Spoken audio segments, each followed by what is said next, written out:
first, you have some time to look at questions 1 to 5.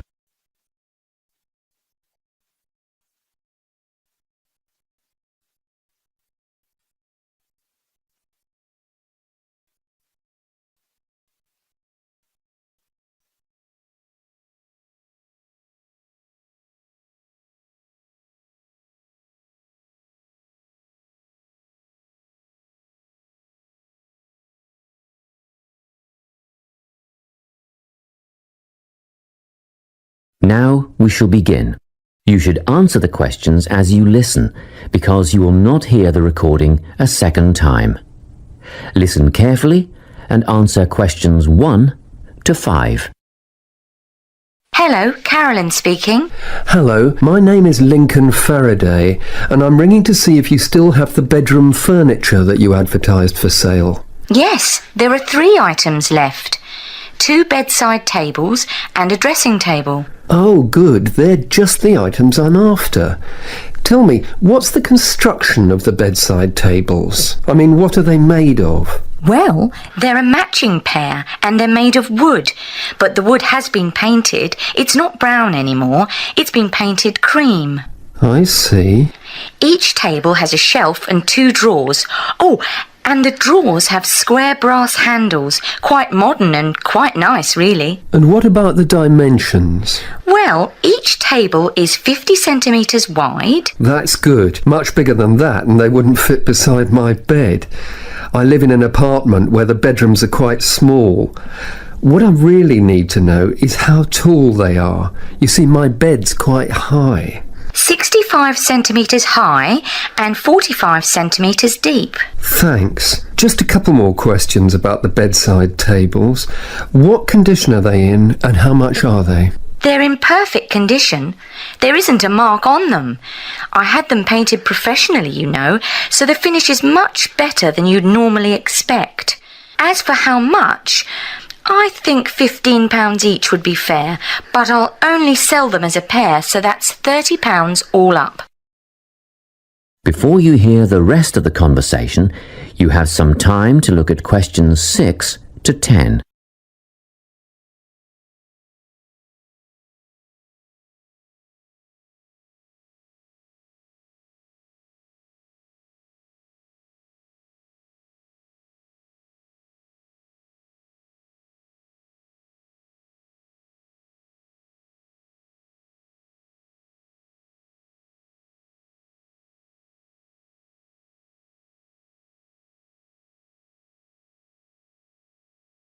Now listen and answer questions 6 to 10. Now, can you tell me about the dressing table? Yes, it matches the other tables in colour and style. Good. How many drawers does it have? 5 altogether. The bottom 2 drawers hold more as they're deep. And the dimensions? How wide is it? That's all I need to know. It wouldn't be more than 1.5 meters, would it? Well, just under actually. It's 1.25 metres across. Does it have a mirror? 3. Sorry? It has 3 mirrors, you know, a central one and a narrower one on each side. And they're all adjustable. I see. And the overall condition of the dressing table? Well, it has a couple of scratches on the surface, but it's still in good condition, so I'm asking £50. Could I call round and have a look later today? What time were you thinking of? In about half an hour. Oh, yes, that's fine. By the way, my name is Carolyn Klein. It's on the gate at the front of the house. Klein. Is that Kline? That's right. And I live at 19 Domain Road. Did you say the main road? No, Domain. Domain Road. That's just off Ashgrove, isn't it? Yes. See you soon then. Yes, in about 30 minutes. That is the end of part 1. You now have half a minute to check your answers.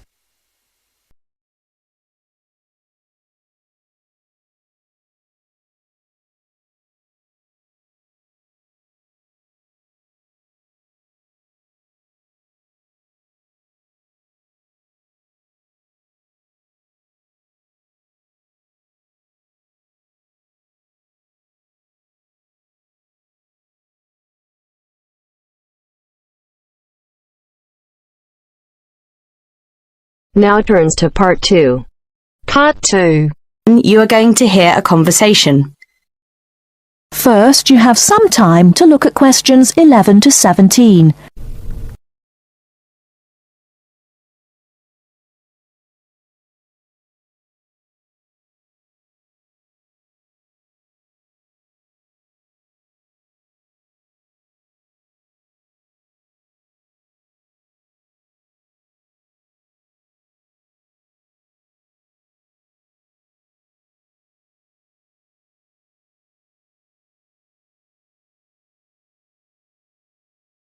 Now, listen carefully and answer questions 11 to 17.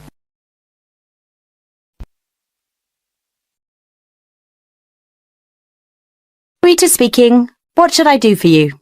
Oh, hi. I'd like to order some stationery. Could I know your name? Jackson Paris.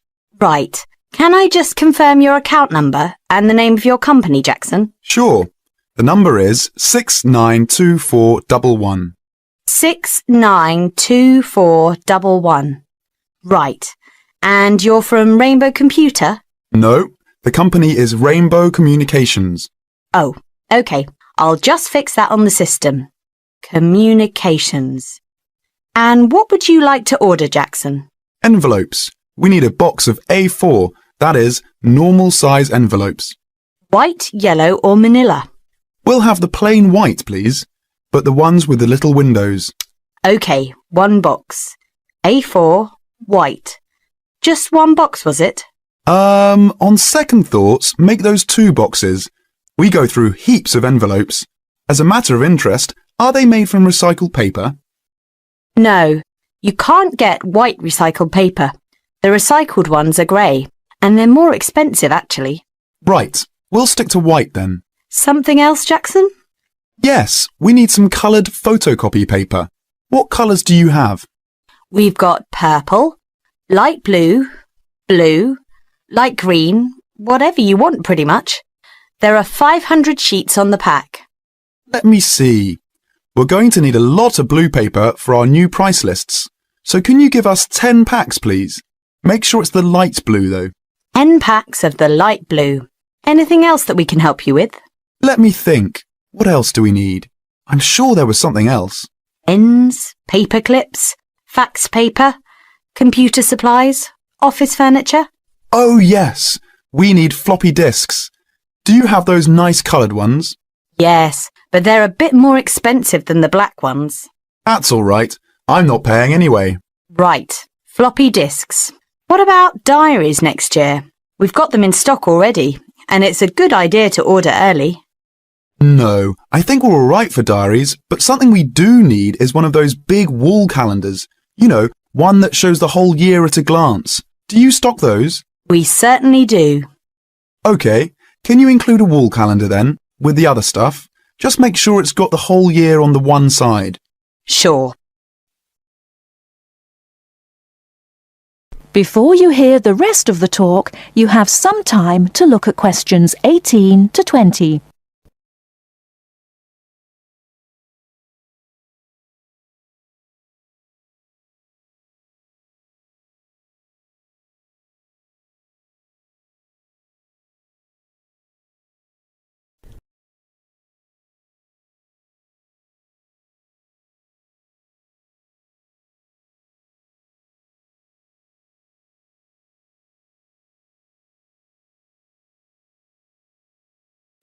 Now listen and answer questions 18 to 20. And do you have a copy of our new catalogue? No, I don't. But would you send one? Yes, I'll pop one in with the order. You'll find it a lot easier to remember what you need if you have our catalogue in front of you next time. Yes, good idea. And when can you deliver this? Should be with you tomorrow morning. Can you make sure that it's not after 11:30 a.m? Because we have to go out at 12. There's only myself here on Fridays. Fine. I'll make a note in the delivery docket that they should deliver before 11:30. Thanks very much. Thanks. That is the end of part 2. You now have half a minute to check your answers.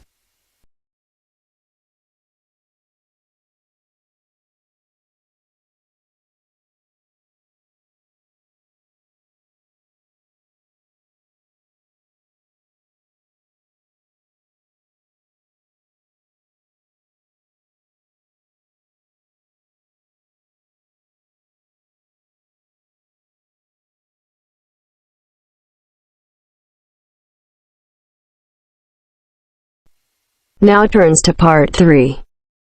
Part 3. You will hear 3 students discussing the issue of waste deposited in space. First, you have some time to look at questions 21 to 26.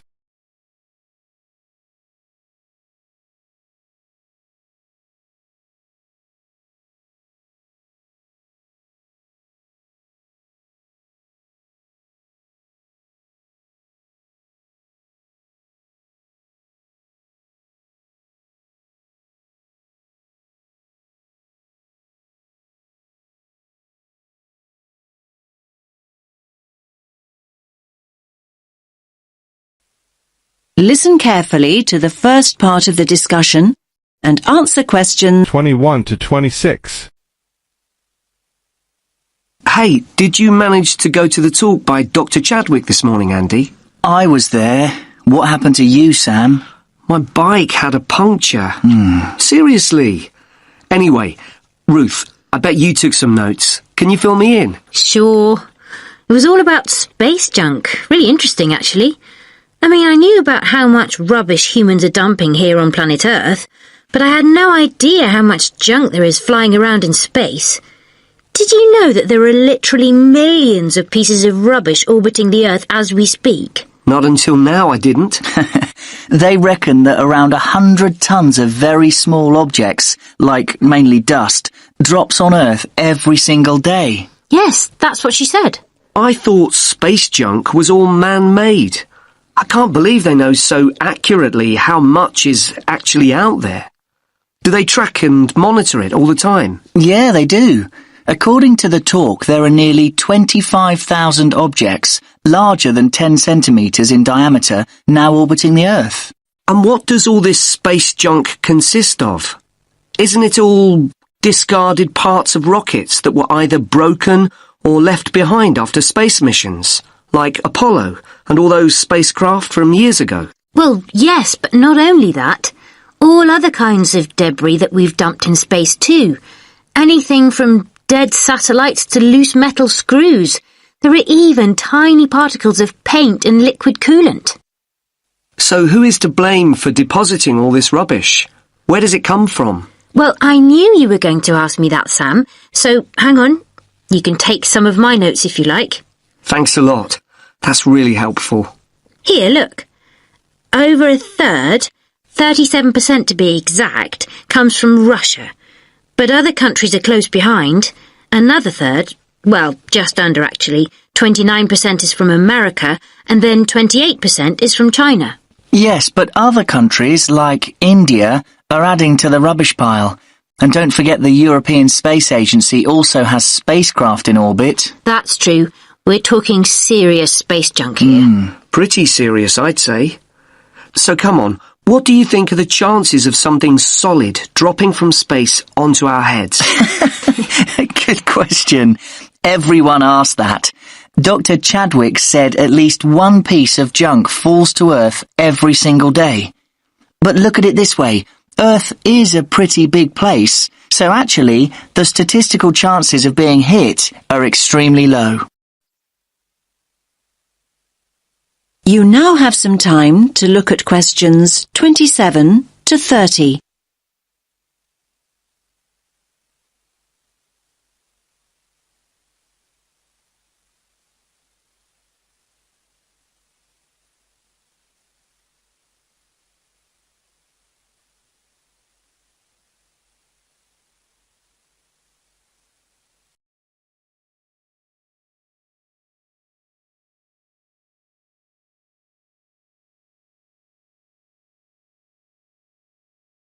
Now listen to the rest of the discussion and answer questions 27 to 30.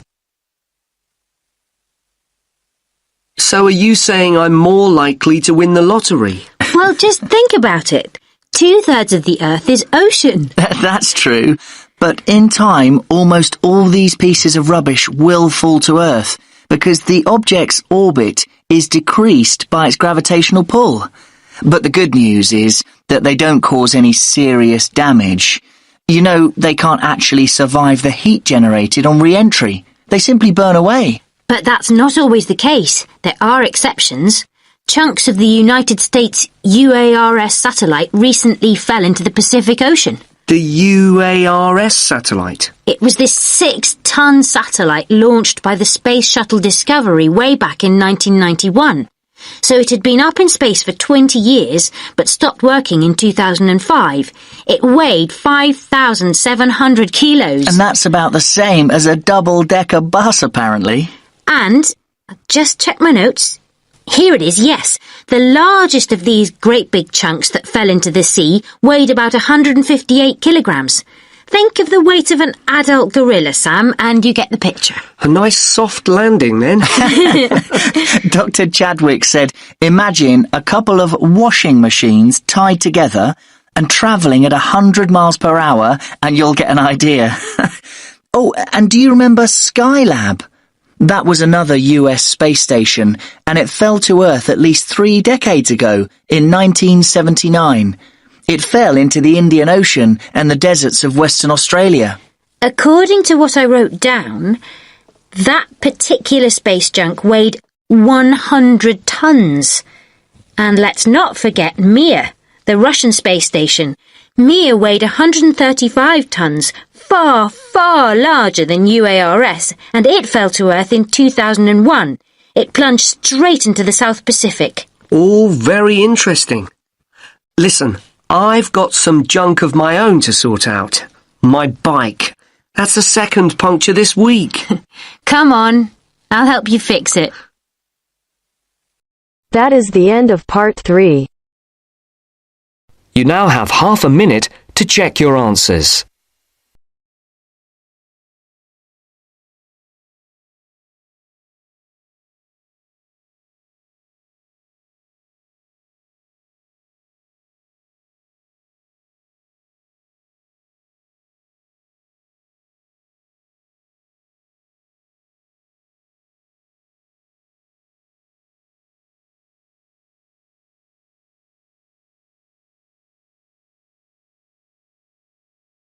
Now turns to part 4.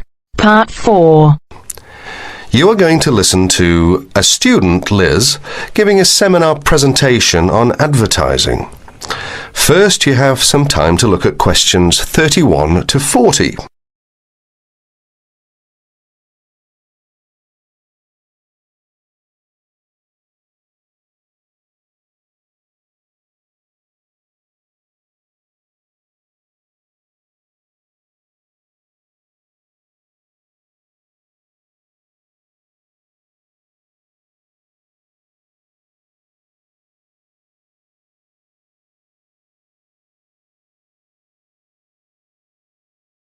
Listen to the talk and answer questions 31 to 40.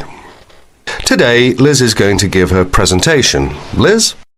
For my presentation, I looked at the different forms of advertising, especially at how women are portrayed by the media. So, Liz, tell us what different forms of advertising you looked at. As you can see from the outline on the screen, I looked at a wide variety of different medias, including billboards, television ads, newspapers, and, of course, the internet. Oh yes, I almost forgot. I also looked at films. And what was your main finding? Well, I've brought some samples in to show everyone, which I hope will make it a little clearer. But first of all, I'd like to take a look at this first advert, which is from, believe it or not, a popular women's magazine. Now, even though this is a women's magazine, as you can see, women are portrayed in what we might call a submissive role. That is to say that they are always the ones doing the housework, going shopping, or caring for the baby. In fact, you may notice that most adverts concerned with household products, such as cleaning materials, as well as food and baby items, are generally directed at women. Another thing you may notice about the women is that they are nearly always very slim and beautiful, even middle-aged women. None of them are ever shown to be poorly dressed or to be overweight. So, Liz, how are men normally portrayed in these adverts? Well, if you take a look at the next picture, which is in fact from the same magazine, you will notice that men are seen to be strong, powerful and in charge. They give the image of being in charge, being the ones who make the decisions. And generally, they are dressed either in sports clothes, showing their prowess or fitness, or a business suit, which serves to depict their social status. You mentioned that you also looked at films. Do these same images apply to the movie industry? Yes, they do indeed. And again, I have some images to show you. This time, however, I've arranged the pictures so that you can see clearly the different roles that men and women play in the films. Notice, first of all, that it is the man who is in charge. He's the one driving a big, luxurious car and constantly contacting the office on his mobile phone. Now, if we look over here to the women, we see she is subservient to the man. She's his secretary, in fact. And if we take a look at her office, we see it's shared by other women and open to the public. In contrast, her boss's office, who is the man of course, has a very large, spacious office all to himself. And if the woman wants to enter, she first has to get his permission. That is to say, she has to first of all knock at the door and wait until he invites her to enter. However, if the man wants to talk to the woman, he simply picks up the phone and requests her attention. Are there any images where women are not shown to be of a lower social status to men? No, there aren't. Well, very few in fact. There are, of course, times when the woman, for example, is playing the part of a scientist with a man as her assistant. Yet even here, she is not in a position to make decisions. Decisions, in fact, are still made by her boss, who, of course, is a man.